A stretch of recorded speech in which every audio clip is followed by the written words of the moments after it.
هذه الشيلة مهداة إلى بدر القمقوم بمناسبة تخرجه من العسكرية، مهداة من أمك وخواتك. ويا أهل القمقوم الفخر يا أهل الشام.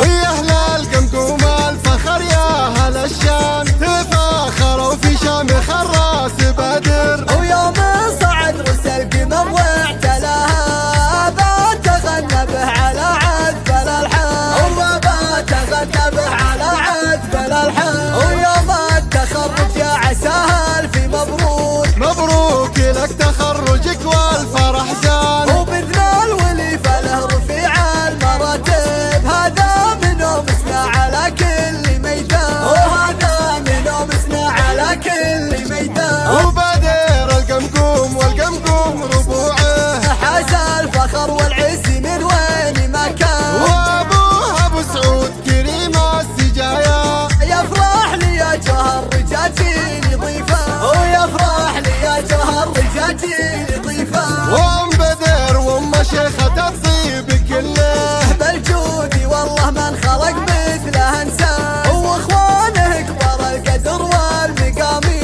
الكل منهم باللوازم كحلا، والكل منهم باللوازم كحلا. ونعم بهم كل الاحسن العزيزين، من نسل الوهب ساس الكرم عبر الازمان. واهل القمقوم صيتهم صيت معروف، القمقوم سنام الجود وطوال الايمان، القمقوم سنام الجود وطوال الايمان.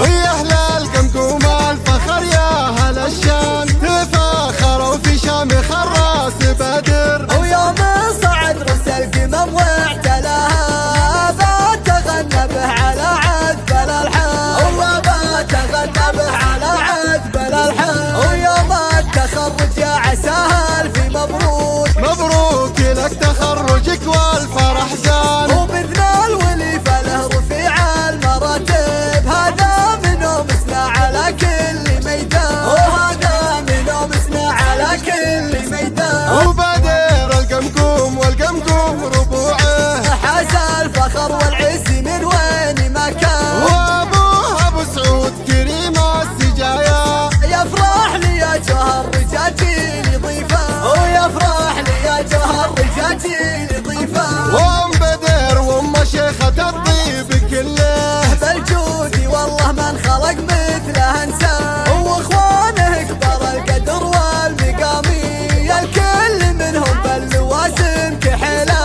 والكل منهم باللوازم كحلا. ونعم بهم كل الاحسن العزيزين، من نسل الوهب ساس الكرم عبر الازمان. واهل القمقوم صيتهم صيت معروف، القمقوم سنام الجود وطوال الايمان، القمقوم سنام الجود وطوال الايمان. القمقوم سنام الجود وطوال الأيمان.